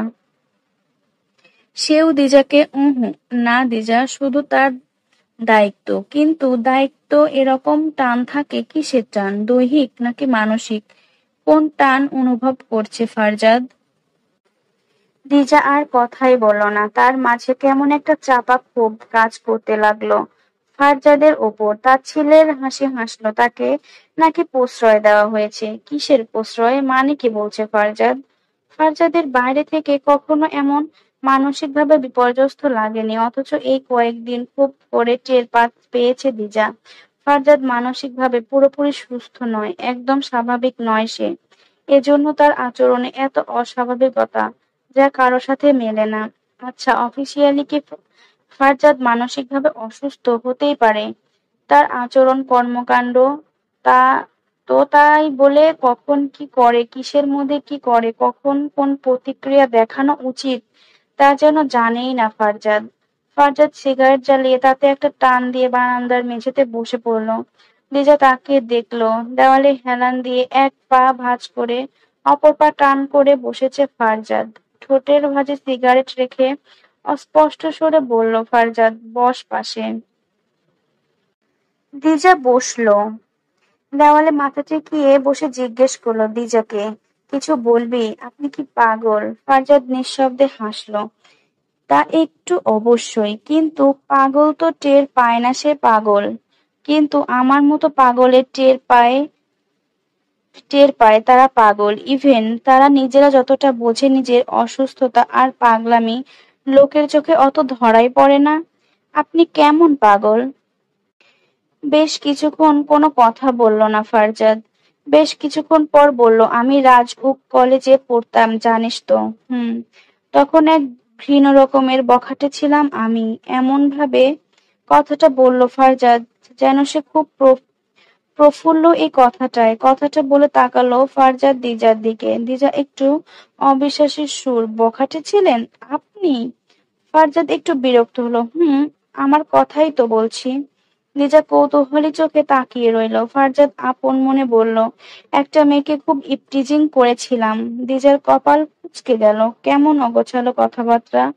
চোখ মুখ জড়িয়ে অবাক হয়ে তাকিয়ে রইল সে। অস্পষ্ট স্বরে তোতা পাখির মতো করে বলে উঠল, ইফটিজিং? মেয়েটাকে মেলায় ঘুরতে নিয়ে গেছিলাম। দিজা হতবুদ্ধি হয়ে চেয়ে রইল ক্ষণকাল। এরপর নাক কুঁচকে দৃষ্টি বাঁকা করে বলল, ইফটিজিং? এরকমও হয়? মানে ইফটিজিং এ মেয়েকে মেলায় ঘুরতে নিয়ে যাওয়া হয়, আর ঘুরতে নিয়ে গেলে সেটাকে ইফটিজিং বলে? ফারজাদ কেমন করে যেন হেসে ফেলল, মাথা দুলিয়ে বলল, ইফটিজিং বলে। এরপর কি হলো জানিস? মেয়েটার বাপ ছিল এসপি। মেয়েটাকে জিজ্ঞেস করলো, ছেলেটা চেনো? মেয়েটা বলল, আমাকে জোর করে ডেকে নিয়ে গেটের বাইরে ডেকে নিয়ে গেছিল। ওহ, তোকে তো বলতে ভুলে গেছি, মেলায় গিয়ে মেয়েটাকে বেশ কিছু উপহার কিনে দিয়েছিলাম। সেগুলো দেখিয়ে মেয়েটা বলল ওগুলো আমি তাকে জোর করে গেটের বাইরে ডেকে দিয়েছি। লিজার বোধহয় বুঝতে অসুবিধা হলো না এটা ঠিক কি ধরনের ইফটিজিং। তার বুকের মধ্যে কোথাও জ্বলছে, তীক্ষ্ণ ধারালো এক খোঁচা অনুভূত হচ্ছে। এরকম অসহ্য অনুভূতি ফারজাদকে হারানোর ভয়ে ছিল না, এমনটা মনে হলো দিজার। আশ্চর্য, এত কঠোর ব্যথার কেন নাড়া দিচ্ছে বুকের ভেতরটায়। নিজেকে শক্ত করলো, মুখে একটা বানোয়াট হাসি ঝুলিয়ে তাকালো ফারজাদের দিকে। সে খুব আগ্রহী ব্যাপারটা জানতে, এমন ভাবে বলল। এরপর ফারজাদ জিজ্ঞেস করলো, খারাপ লাগছে? ভালো লাগছে। আচ্ছা, কোনো একদিন সময় করে তোকে মিথ্যা বলতে শেখাবো, আর মিথ্যা হাসিকে কিভাবে একদম ন্যাচারাল করতে হয় সে হাসিও শেখাবো। এখন গল্পে ফিরি। তিজা কথা বলল না। ফারজাদ নিজের মনে ভুলে গেল, জানিস, জেলা কৃতি শিক্ষার্থী ছিলাম আমি এককালে। এরপর প্রিন্সিপাল আর এসপি মহোদয় আব্বুকে ডেকে খুব গুণগান করেছিল আমায় অর্ধেক বহিষ্কারও করা হলো কলেজ থেকে। করি করি হতো না হয়তো, তবে করা হলো। কারণ ইফটিজিংটা আমি করেছি স্বয়ং এসপির মেয়েকে। কথাগুলো খুব অহংকারের সাথে বলছে ফারজাদ, সাথে লম্বা করে টান দিচ্ছে সিগারেটে। দেখতে একদম অপ্রকৃতস্থ, মানসিক ভারসাম্যহীন মানুষের মতো লাগছে ফারজাদকে। তার কথার বলার ভঙ্গি বা দেখে মনে হচ্ছে খুব আগ্রহ আর আনন্দ পাচ্ছে সে কথাগুলো বলতে। দিজার ভেতরে অদ্ভুত কষ্টরা গুচ্ছ পাকাচ্ছে। কেন জানি ফারজাদ বলে চলল, দুটো সাবজেক্টে ফেল করে ইন্টারমিডিয়েটে ডাব্বা মারলাম আমি। আমি ফেল করলাম আমি। এরপর যখন দ্বিতীয়বার পরীক্ষা দিতে গেলাম, প্রতিদিন স্যারেরা এসে জোরে জোরে বলতো, মান উন্নয়ন পরীক্ষার্থী আছো কারা, দাঁড়াও। এ পর্যায়ে ফারজাদ হু হু করে হেসে ফেললো পাগলের মতো। শত শত ছাত্রের ভিড়ে দাঁড়িয়ে বলতে হতো, জি স্যার, আমি আছি, আমি কৃতি শিক্ষার্থী, আমি মান উন্নয়ন পরীক্ষার্থী। নাক মুখ ভরে ধোঁয়া টেনে নিল ফারজাদ। ভ্রু নাচিয়ে ঘাড় দুলিয়ে বলল, ইফটিজিং করার ফল, জোর করে মেয়েকে মেলায় ঘুরাবে? হ্যাঁ। আর না। কিছুক্ষণ একদম চুপ করে রইল ফারজাদ। সামনের দিকে তাকিয়ে হঠাৎই গুরুগম্ভীর স্বরে প্রশ্ন করে উঠল, তুই কেন সেদিন তোর বাপের সামনে স্বীকার করলি ওভাবে? বেজায় ভারী দুটো শ্বাস ফেলল ফারজাদ। আমাকে উলটপালট করে ছেড়েছিস তুই, তোকে আমার সহ্য হয় না। তুই কেন সেদিন ওভাবে তোর সামনে আমায় বাঁচাতে দাঁড়িয়ে গেলি? আমি পারতাম না নিজেকে বাঁচাতে? আমাকে নড়বড়ে করে ফেলেছিস তুই। একদম দুর্বল ক্ষীণ কণ্ঠস্বর ফারজাদের, প্রাণের অভাব সেই স্বরে। দিজার বুকে তুফান উঠেছে, তবে সে স্থবির হয়ে বসে আছে। নড়তে পারছে না, একদম পারছে না কোনো প্রতিক্রিয়া দেখাতে। তবে এইটুকু বুঝতে পারছে, ফারজাদ এর মানসিকতার ওপর ভারী একটা ছাপ ফেলেছে তার এই অন্ধকারচ্ছন্ন অতীত, যা তার স্বাভাবিকতা কেড়ে নিতে একটু হলেও দায়ী। কিছু মানুষ থাকে যারা খুব অহংকারী হয়, নিজের সাফল্য নিয়ে খুব বেশি কনসার্ন থাকে, বুক ফুলিয়ে চলা বেপরোয়া স্বভাবের ঘেরা দুনিয়ার স্বাধীন মালিক হয়। ফারজাদের সেই একজন, অথচ তার থেকে তার অহমিকা কেড়ে নেওয়া হয়েছে খুব বাজেভাবে। কিছু মানুষ অপমানের ঘানি টানতে পারে না। আরো মিনিট বিশেক মতো দুজনের মাঝে একদম নীরবতা বিরাজ করলো, শুধু দুজনে বিক্ষিপ্ত শ্বাস প্রশ্বাসের আওয়াজ আসছে থেকে থেকে। নিচ থেকে গাড়ির হর্ন, চলমান ঢাকা নগরীর শান্তিনগর এলাকার ব্যস্ত সড়ক, চলমান মানুষের দ্বারা সৃষ্ট আওয়াজ। বেলা 10টার মতো বাজছে। ফারজাদ আরো দুটো সিগারেট শেষ করলো। সে খুব বেশি স্মোকিং করে না সবসময়, রেগুলার স্মোকার নয় বলা চলে, তবে আজ বাধা মানছে না।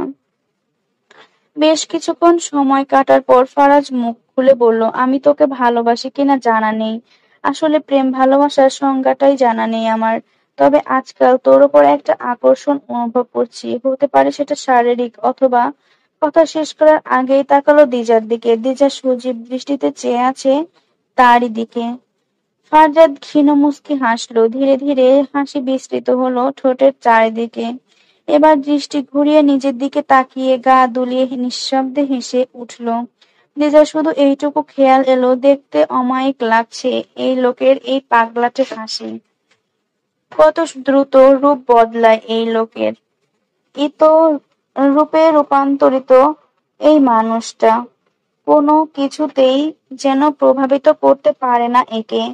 ফারজাদ হাসি মুখে যেন একটু বিমুগ্ধ নজরে চেয়ে বলল, না খাইয়ে শুকিয়ে একদম তোকে, তবু অটল তুই না?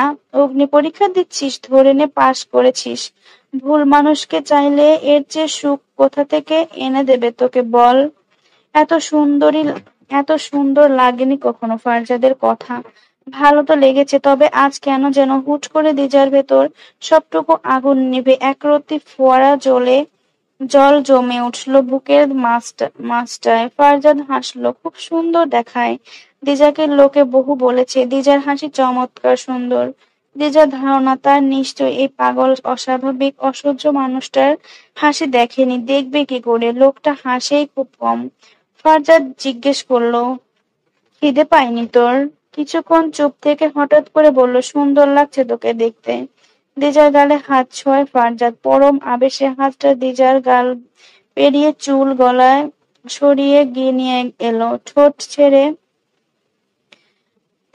একটু শীতল ভেজা চুমু দিল দিজার কপাল বরাবর। দিজা সইবে কি করে তা? মেয়েটা চোখ দুটো বুজে নিল। বেরিয়ে এলো চেপে রাখা শ্বাসটুকু ভারী হয়ে। ফারজাদ চোখ মেলে তাকিয়ে মুখটা গোছ করলো।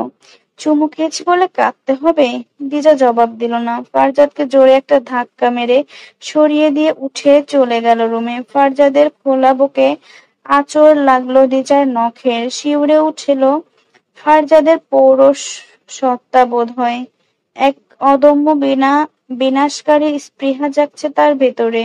তবে তা আপাতত দমন করা দরকার। মেয়েটা অভিমান জমবে স্বাভাবিক। তার যে অতীত সে শুনিয়েছে, তা যে বউ মেনে নেবে না তা আর অজানা কি? এখন ভালোই ভালোই বাজার না করে আনলে ঘটে শুনিয়াছে। কি কি বাজার করা যায় এই ভাবতে ভাবতে বের হলো ফারজাদ ফ্ল্যাট থেকে। গেইটের বাইরে এদিক ওদিক তাকালো। এক লোক দাঁড়িয়ে আছে রাস্তার অপর পাশে। তার ফ্ল্যাটের দিকে উকি ঝুঁকি মারছে। এ ফ্ল্যাটে কোনো সুন্দরীর সাথে লাইন চলছে নাকি? ইস, ফারজাদ কেন এমন প্রেমিক হতে পারেনি? সে কোনোদিন কোনো সুন্দরী রমণীর বাড়ির সামনে গিয়ে চেয়ে থাকেনি। সুন্দরী একবার বেরোবে, একটা নজর দেখা দেবে, নিজের ভাবনার একটা গালি দিল সে। এটা হলো চরম ছ্যাঁচড়ামি। সে তা করবে নাকি? আশ্চর্য!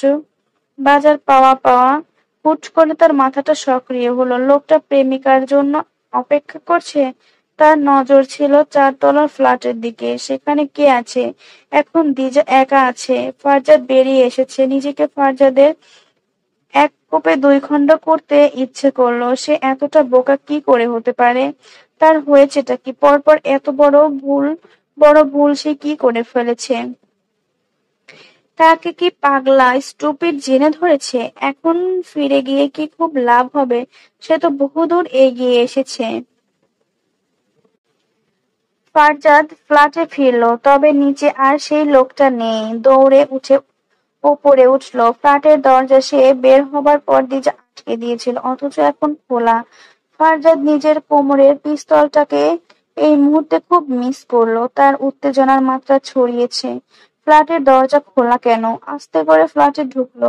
দিজার কণ্ঠস্বর ভেসে আসছে। সে কেন জানি বুকের ভেতর তরল কোনো ক্ষরণ টের পাচ্ছে। তছনছ হয়ে যাচ্ছে বোধহয় সব।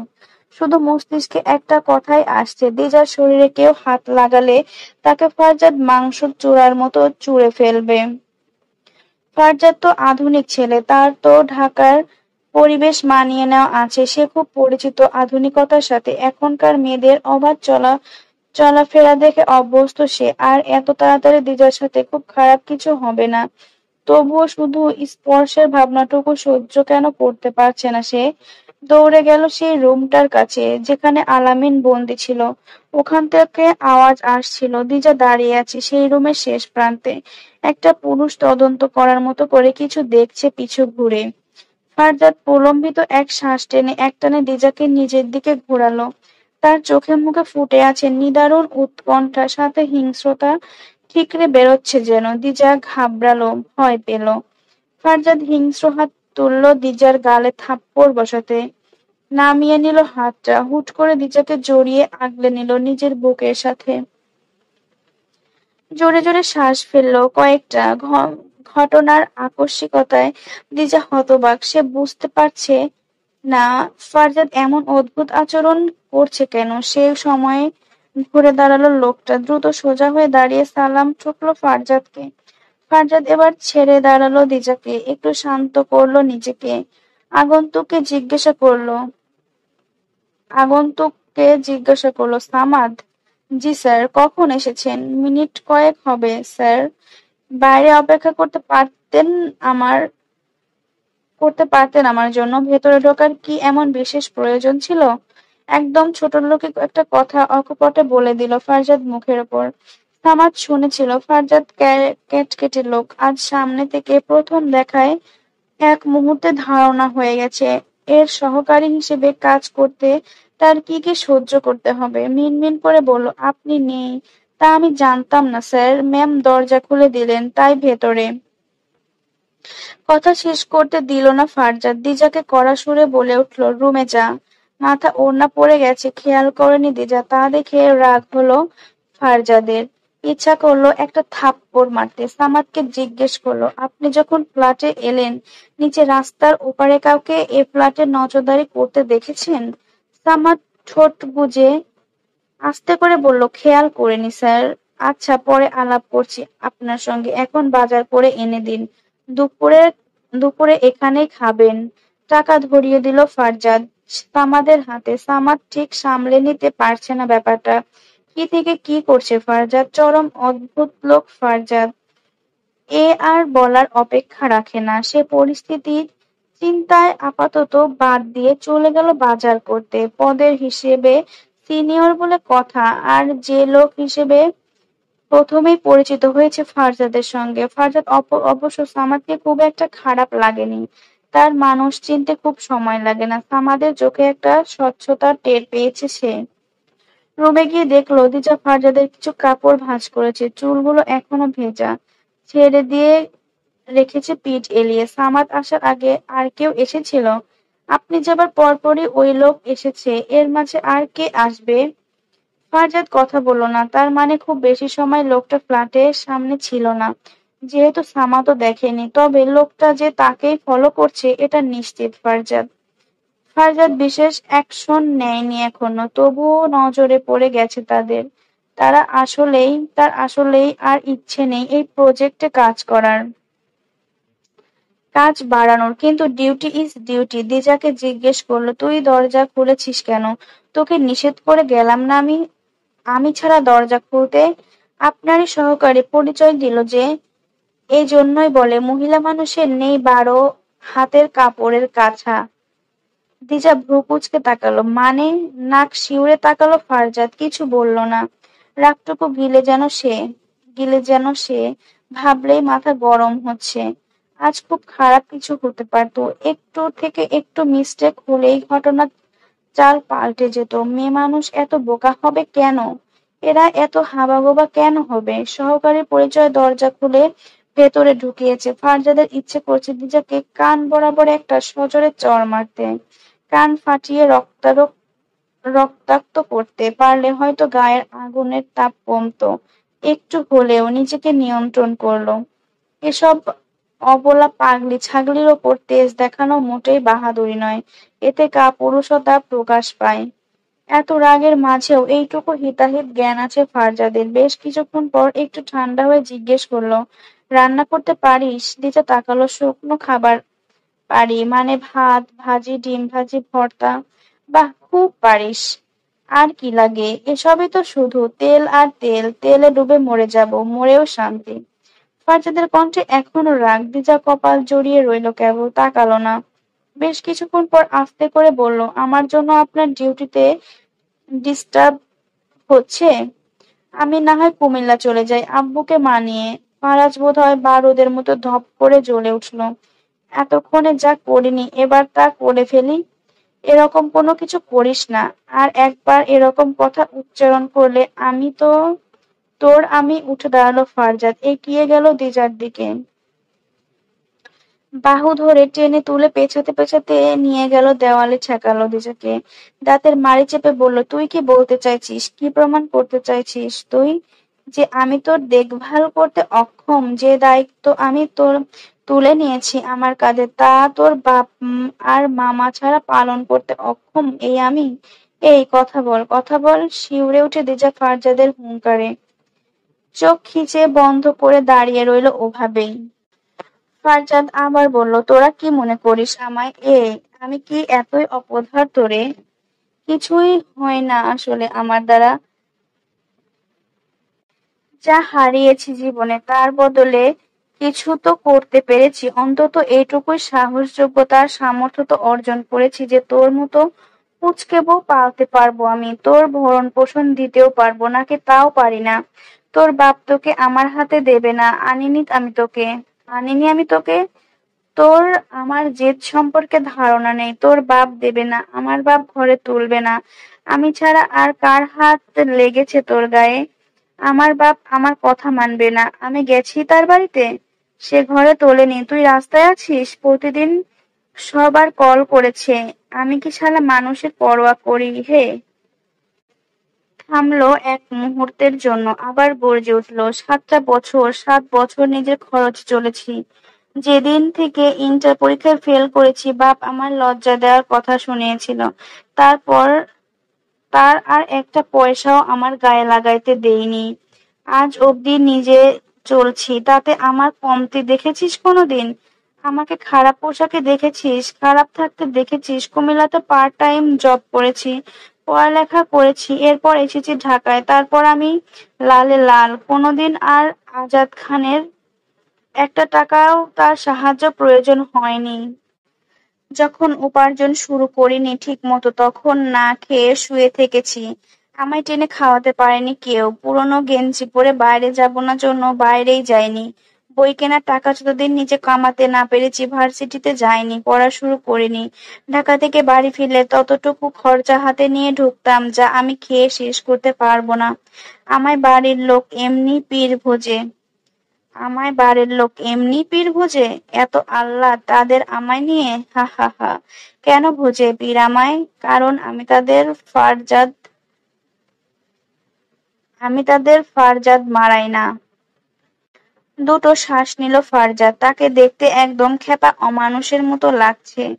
আলোক রশ্মির ন্যায় ঠিকরে বেরোচ্ছে যেন তার ভেতরের বহুদিন ধরে চাপা পড়ে বিলীন হয়ে থাকা ক্ষোভগুলো, যা কেউ জানে না, যা সম্বন্ধে বেখবর আশপাশটা। ফারজাদ একই সুরে বলতে থাকলো, আমার বাপ আমায় বলেছিল তুই আমার ছেলে না, তোকে আমি জন্ম দেইনি, নয়তো তুই এরকম কাজ করতে পারতি না। তাহলে কার ছেলে আমি? আমার বাপকে।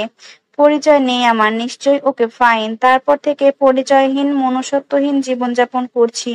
কেউ বদলাতে পেরেছে আমায়? সেদিন বাপ হয়ে আমায় অস্বীকার করার ছিল না, তার ধিক্কার দেওয়ার ছিল না। ইভার বাপের মতন সেদিন বাড়ি ভর্তি লোকের সামনে সেও থাপ্পড় মেরেছিল আমায়। ভুলে গেছি সব, তবে ভুলিনি কিছুই। ফারজাদ থামছে, সংক্ষিপ্ত শ্বাস নিচ্ছে। আবার যেন তুফান হয়ে বেরিয়ে আসছে পরিবার এবং জীবনের প্রতি চেপে রাখা আক্রোশগুলো। এরপর কে থামিয়েছে আমায়? কোনোদিন কারো খরচা বা সাহায্য লাগবে না আমার। কি করেছিলাম আমি? খুব বড় এক পাপ। সেই পাপের পেছনে কে ছিল? তোর মতো একটা মেয়ে, তথাকথিত মিষ্টি মেয়ে। এরপর তোরা এসেছিস প্রেম দেখাতে। আমি তছনছ হয়ে যাওয়া এক ধ্বংসপ্রাপ্ত ছাইয়ের স্তূপ। সেখানে কেউ আদিক্ষেতা দেখাতে আসবে না, একদম না। তাতে আমার আগুন বাড়ে, সহ্য হয় না আমার। যখন আমার সঙ্গ প্রয়োজন ছিল তখন লোকে শুধু আমার সো-কল্ড ভুল আর ব্যর্থতা দেখেছে। এরপর যখন আমি অস্বাভাবিকভাবে নিজস্ব জীবনযাপন শুরু করেছি, তখন সকলেই মধ্যমণি হয়ে উঠেছি। এরপরও সব ঝেড়ে ফেলে আমি যদি তোকে নিজের করতে পারি, আমার শেষ নিঃশ্বাসটুকু দিয়ে তোকে নিরাপত্তা দেওয়ার ব্যাপারটা যেন কোনো সন্দেহ না থাকে কারো। আমার অহংকার, আমার ব্যক্তিত্ব সে যাই হোক, তাতে সে কেউ আঙুল উঠাবে না। এই অহংকারটুকু সিনার ওপরে সেটে ঠোঁটের কোণায় রেখে একদিন আস্তে করে শুয়ে পড়ব শেষ ঘুমে। আমার ব্যক্তিত্বে আঘাত করার অধিকার কাউকে দিয়ে রাখিনি। তুই দিতে চাইলে জেনে রাখ, আমি মানুষ ভালো না। ছেড়ে দিল ফারজাদ দিজাকে। ওভাবেই দাঁড়িয়ে শাসানোর মতো করে বলল, আর কোনোদিন যেন ওই দুই বাড়ির যাওয়ার নাম মুখে না শুনি তোর। আমি বলবো, তুই বলতে পারবি না। তাতে আমার মনে হবে আমি নিজের কর্তব্য পালনে ব্যর্থ। তোর দায়িত্ব আমার, তা পালন করার সবটুকু ঘানি আমি টানবো। তুই শুধু থেকে যা, কোনো কথা হবে না। তোর বাপ আসবে আমার কাছে, আমার বাপ আসবে, মা আসবে, পুরো গোষ্ঠী আসবে। তুই দেখ দেখ, খোলা রাখ চোখ। কলের ওপর কল আসছে, এবার মানুষ আসা শুরু করবে। ফারজাদ সে স্বতন্ত্র, তার কোনো পিছুটান নেই। তার সত্তার কোনো কালো দাগ থাকবে না। বুক উঁচু করে যতদিন বাঁচা যায় ঠিক ততদিন বাঁচবো, বেশি দিন না, বেশি না। ফারজাদ হনহন করে বেরিয়ে চলে গেল রুম ছেড়ে। দিজার থমকানো ভাব কাটলো কয়েক সেকেন্ড সময় নিয়ে। জিদ আর অহংকার তৈরি ফারজাদকে পুরো বুঝে ওঠা যায় না যেন। কেমন এ অস্বাভাবিক ব্যক্তিত্ব। দিজা কিছুক্ষণ উদ্ভ্রান্তের মতো বসে রইল বিছানার এক কোণে। ভবিষ্যৎ বলতে যদি পরে মুহূর্ত হয়, তবে এই মুহূর্তটাও অনিশ্চিত, ভালো খারাপের বার্তা বয়ে নিয়ে আসছে। কিভাবে এগোবে আগামীতে? এই দিনে কি থেকে কি হয়ে গেল? রান্না ফারজাদ করলো, টুকটাক সাহায্য করলো দিজা। তাদের দুজনের মাঝে আর কোনো কথা হয়নি। সামাদ সেই ঘরে বসেই আছে, পরখ করে দেখছে রুমটা। টুকটাক দুপুরের খাবার তৈরি করে খেতে বসলো ফারজাদ আর সামাদ। একটু আধটু আলোচনাও চলল তাদের মাঝে। আজ যে লোকটাকে দেখেছে ফ্ল্যাটের বাইরে, তার উদ্দেশ্য আসলে কি ছিল তার নিশ্চিত নয় ফারজাদ, কিন্তু আতঙ্কের বিষয়টা হলো দিজা। সে পুরোদমে ডিউটিতে মনোনিবেশ করলে দিজা ফ্ল্যাটে একা থাকবে। যে বোকারানি বউ তার। আর তাছাড়াও দরজা কখনো আতঙ্কবাদীদের প্রতিবন্ধক হতে পারে না। ফারজাদের মুখে চিন্তার ছাপ। দিজাকে কোচিংয়ে ভর্তি করানো তার অনিবার্য হয়ে পড়েছে। সামাদ দুপুরে খাবার খেয়ে বেরিয়ে গেল। একটা ছোট্ট টিম দরকার তাদের এই প্রজেক্টে, যেটার কার্যক্রম হবে আলামিনকে খুঁজে বের করা। সামাদ চলে গেলে ফারজাদ তার রুমে এলো।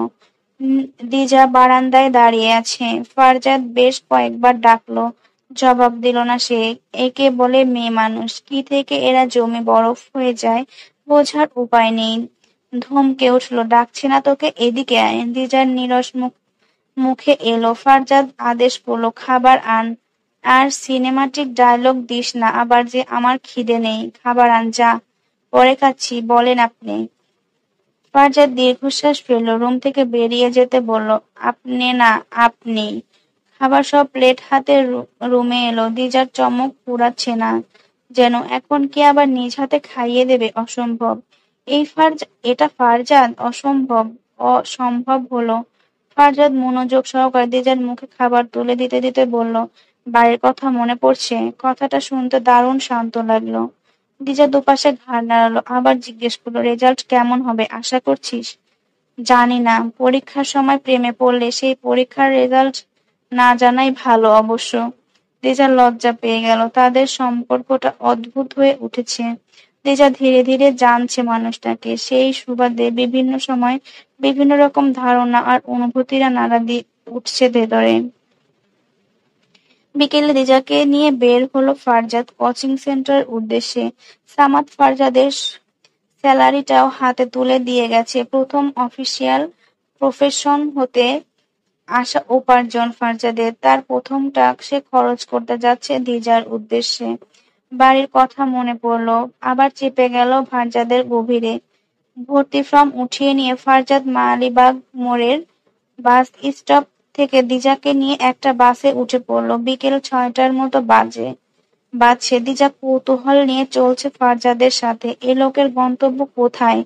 কি চলছে ভেতরে? বিজয় সরণি তেজগাঁও রোডে একবার কিছুক্ষণ জ্যামে বসে থাকতে হলো তাদের। দিজা জিজ্ঞেস করলো না তারা কোথায় যাচ্ছে। প্রায় 1.5 ঘন্টা পর মনে হলো ফারজাদ পৌঁছেছে তার গন্তব্যে। ততক্ষণে সন্ধ্যার আকাশে কালো চাদর পড়েছে। এখন কোথায় যাচ্ছে ফারজাদ? তারা এসে পৌঁছালো পুকুর বা গাং ধরনের এক জলাশয়ের পাড়ে। সন্ধ্যার আকাশে নিচে এই মরার নদীটার সৌন্দর্য দারুণ ফুটে উঠেছে। তেজা প্রশ্ন করে উঠল, এটা কোথায় এসেছি আমরা? বালু নদী। তেজার কণ্ঠে বিষয়, এটা নদী? দেখতে তো তেমন লাগছে না। দেখতে কেমন লাগলো সেটা নদী হয়? কেমন লাগলে সেটা নদী হয়? পানি খুব বেশি না, তাই তো? বলতে পারিস শাখা নদী। শীতলক্ষার শাখা নদী। জানিস, শীতলক্ষা নামটা খুব ভালো লাগে আমার, শুনতে সুন্দর লাগে নামটা। সাথে এর পানির সাথেও বহুত পুরনো সম্পর্ক আমার। বারবার সময় হলেই ছুটে এসেছি তা এখানে বহুবার। চল সামনে এগোই। আবাদি জমির মতো লাগছে আশপাশটা। অনেকটা শুকনো জায়গা পড়ে আছে আশেপাশে, মনে হচ্ছে খণ্ডকিত ভূখণ্ডের দেশ। সবুজে ঘাস ছেয়ে আছে আশেপাশে চরগুলো। তেজা লাফিয়ে উঠল, এই দেখুন জাহাজ। ফারজাদ হাসলো মৃদু, ছোট স্টিমার ওগুলো, জাহাজ না। মালামাল পার করে বলা চলে। দিজা মুখ গোছ করলো, দেখতো তো জাহাজের মতো লাগছে।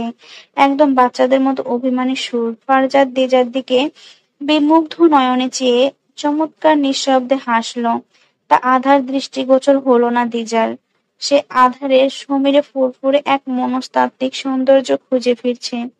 এত ভালো লাগছে কেন তার? এমন সুখ অনুভূতি হয়নি কখনো। উত্তেজনায় কখন যেন বাহু চেপে ধরল ফারজাদ। ফারজাদ আজ আর সরালো না তার হাতটা, আরো সুবিধা করে দিল তাকে আঁকড়ে ধরার। নৌকা থেমে আছে পাড়ে। দিজার একটু কষ্ট লাগলো। দিনের আলোয় এলে নির্ঘাত ওই নৌকাতে চড়তে পারত সে। ফারজাদ জীবনেও আলো ভালো হবে না। পাড়ের মাটিতে কচুরিপানা জন্মেছে, তা অস্পষ্ট দেখা যাচ্ছে। ফারজাদ দিজাকে নিয়ে উপস্থিত হলো বাঁশকুটি দিয়ে বানানো সেতুর কাছে। ফারজাদকে ছেড়ে দৌড়ে গেল দিজা সেই বাঁশের সাঁকোর ওপর। ফারজাদ সাবধান করলো, আস্তে যা, পড়ে যাবি। আমি কিন্তু নায়কদের মতো ধরতে আসবো না। দিজা ভেঙচি কাটলো, প্রয়োজন পড়বে না, আমি পড়বই। সাপের মতন আঁকাবাঁকা আমি পারবই। সাপের মতো আঁকাবাঁকা নদীর গড়ন, তাই অনুসরণ করে বেশ কিছু দূর হাঁটলো দুজন। এক স্থানে দাঁড়ালো ফারজাদ। দিজার খুব কাছ ঘেঁষে দাঁড়ালো, আস্তে করে জিজ্ঞেস করলো, ভালো লাগছে? অস্পষ্ট উচ্চারণ করলো দিজা।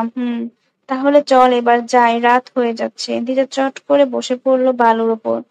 ওর দেখা দেখি বসে পড়লো ফারজাদও। এই সময়টুকু দিজা পার করতে চায় না, আটকে রাখতে চাইছে, তবে সময় খুব অবাধ্য, কথাই শোনে না।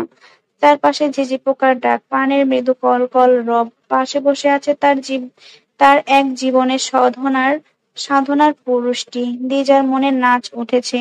সে কোনোদিন প্রেম করলো না কারো সাথে। বয়ফ্রেন্ডের হাত ধরে আসেনি কোথাও ঘুরতে, এসেছে স্বামীর সঙ্গে। স্বামীর হাত ধরে আস্তে করে মাথাটা এলিয়ে দিল ফারজাদের কাঁধের ওপর। জড়িয়ে ধরলো ফারজাদের বাম বাহুখানা। পরম আবেশে চোখ দুটো বুজলো। বুক ফুলিয়ে শ্বাস টেনে নিল, কেঁপে উঠল গলাটা। ফারজাদ ডান হাতের তালু রাখলো দিজার গালে, জিজ্ঞেস করলো, এই পাগলি, কাঁদছিস কেন? এখানে নিয়ে এলাম কি কাঁদার জন্য? বাঁধ ভাঙলো বোধহয় দিজার। কেন নিয়ে এসেছো তাহলে? উত্তর দিল না ফারজাদ। দেবে না সে। দিজাও শুনতে চায় না কিছু, আর চায় না আর কিছু বলতে। বুকে ঝড় উঠেছে, লন্ডভন্ড হয়ে যাচ্ছে ভেতরটা। জীবনের গোটা গড়মিলে হিসেব মাঝে মধ্যে একটু মিল যা দেখা দেয়, তা এরকম ক্ষণিকের মুহূর্তগুলো। তাছাড়া বাকিটা তো ভীষণ এলোমেলো, ব্যথাদায়ক। একটু শুষে উপভোগ করা যাক। আর যদি নাই মেলে পরবর্তীতে